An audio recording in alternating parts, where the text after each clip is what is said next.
Hi there.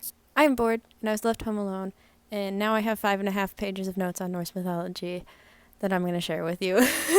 This is why you don't leave me home alone, because this happens. First thing I'm going to talk about that's kind of like Norse mythology is the 9 realms. They're all connected by the tree of life called Yggdrasil. I always fuck it up at least once. There are 9 realms, as the name kind of suggests. First one on my list is Niflheim, which is the endless expanse of ice and snow located to the north of the Tree of Life. Niflheim was one of the 3 kind of places around at the dawn of time. Its equal yet opposite counterpart is Muspelheim, and the 2 places were separated by the Ginnungagap, and the only inhabitants of Niflheim are the dragon Nidhogg and the countless serpents that belong to him. There are 11 main rivers that flow from Niflheim, and these rivers nourish Yggdrasil, the Tree of Life. These main 11 rivers are called... Oh god, here we go. These 11 rivers are called Sivol, Gunthra, Vjorm, Fimbulthul, Slither, Hrid, Silgur, Ilgur, Vid, Leptir, and Gajon. I'm pretty sure like half of those were wrong. I am so sorry. That is the realm of Niflheim. Niflheim is located to the north.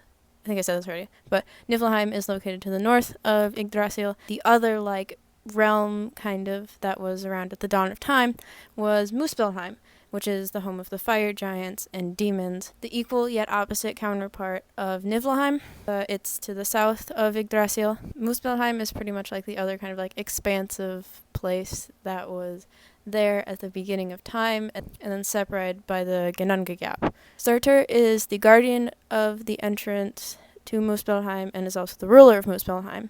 And then at Ragnarok, which is like the end of kind of everything, Surtur will wield his sword of fire and then destroy all the realms. It's great. The landscape is very similar to Jotunheim, but with fire and volcanoes and lava instead of forests and mountains and rivers. Muspelheim, Niflheim, and the Ginnungagap all play a huge role in the creation myth in Norse mythology, but I'm going to cover that later. The third realm, the big one. Asgard, the home of the Aesir tribe of gods, and is located at kind of the very top of the 9 realms in kind of the center of Yggdrasil. At the gates, or the entrance of Asgard, there's the fortress Himinbjorg, which is where Heimdall sits and basically watches over the entire universe.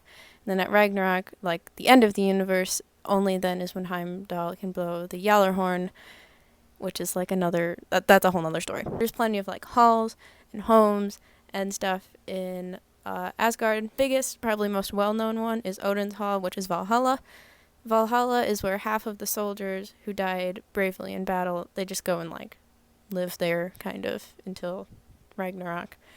But then the other half of them go to Sessrumnir, which is Freyja's Hall. It's located in a field of Asgard called Folkvangur, I think. I think it's called Folkvangur. I'm not entirely sure how to pronounce it. With the soldiers who died bravely in battle, half of them go to Valhalla and the other half go to Sessrumnir. Next on the list, Vanaheim, which is the home of the Vanir tribe of gods, and it is located to the west of Asgard and also next to Alfheim. Name just literally means home of the Vanir, so you can kind of see how that goes. The Vanir are very peaceful compared to the Aesir tribe, kind of. The Aesir are kind of more war seekers, unafraid of vengeance, destroyers of their enemies, and the Vanir are much more calm. The Vanir are masters of magic, witchcraft, and known primarily for their fertility and good harvest in favorable weather for farming. Vanaheim is to the Vanir as Asgard is to Aesir. They kind of live in both places interchangeably. Some Vanir live in Asgard, some Aesir live in Vanaheim. It's all fine.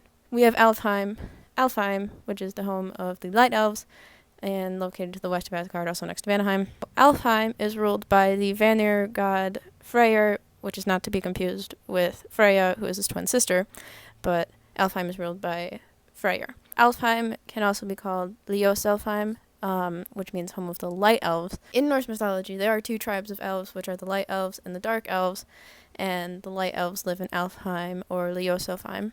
And then the Dark Elves live in Nidavellir or Svartalfheim.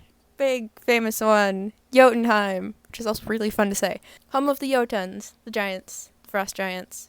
It's big. It's a really big place. It surrounds Midgard and stretches all the way to Asgard, so It's really big. Jotunheim is kind of like, it's a lot like the opposite of Asgard. Jotunheim represents chaos, where Asgard represents order, untamed, where Asgard is tamed, wild, where Asgard is calm.